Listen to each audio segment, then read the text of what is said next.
Alright, in this video I want to go over the different types of viewports you have available here inside of UDK, and we'll also look at some basic navigation to help you start to move around through your level.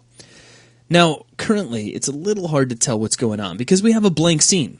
So let's go ahead and open up one of the levels that's included with UDK. I'll go up to the File menu and click Open, and let's pick on dmsanctuary.udk, click Open and wait for that to load in. And we get one of the levels that is included with UDK in all of its splendor and glory. Now this is the Sanctuary map, which is actually from the game Unreal Tournament 3. Without touching anything though, without even trying to move or play with the viewports at all, we can see right off the bat that 3 of these viewports look very similar, while the 4th one in the lower left-hand corner looks a lot different. Now in the lower left corner by default is your perspective viewport. The other 3 views being in the upper left-hand corner where we have the top view, the upper right where we have the side view, and the lower right where we have the front view. These are all orthographic views.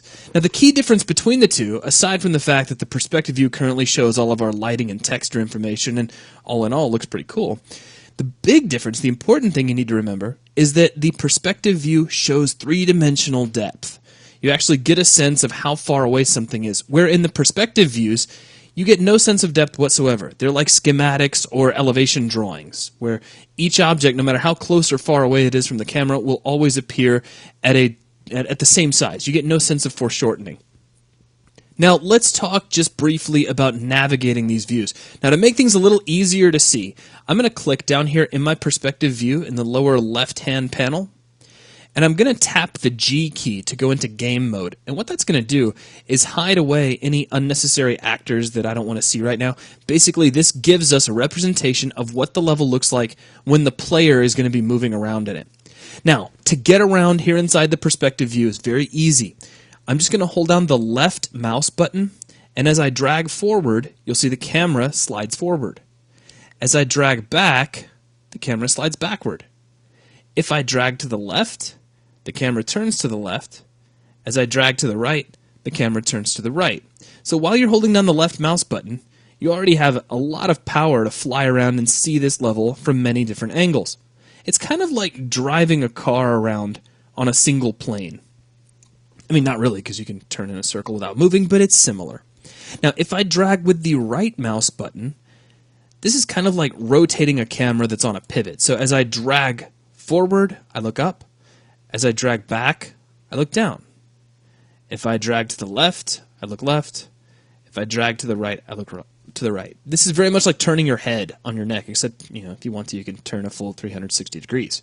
So in between these two controls, we already have a whole lot of power. We can come look around the corner here with the left mouse button, and then if I want to look down at that tunnel, I can just rotate the camera down. But what if I want to actually go down there and look at it?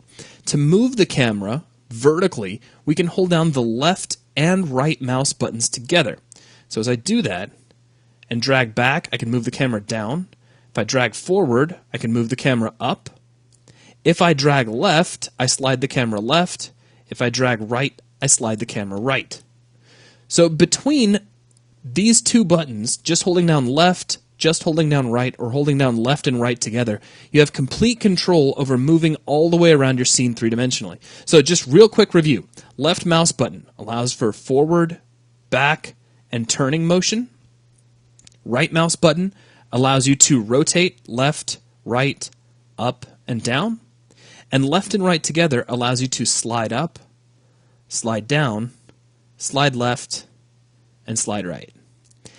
If you've never done this kind of thing before, it can take a little bit of getting used to. If you're coming into UDK from an application such as Maya or 3ds Max, and you're used to holding down a key to get various forms of navigation, it might be a little awkward at first, but once you get the hang of it, it's a very quick way to get around your scene. Now, later on, I will talk about a special navigation method just for you Maya users out there. Actually, Maya navigation has been mimicked inside of UDK, but I'm just going to leave that for a teaser right now, and we'll talk about it a little later. So that's some basic navigation here inside the perspective view. Now, how do you get around these orthographic views that are surrounding our perspective view? It's very similar.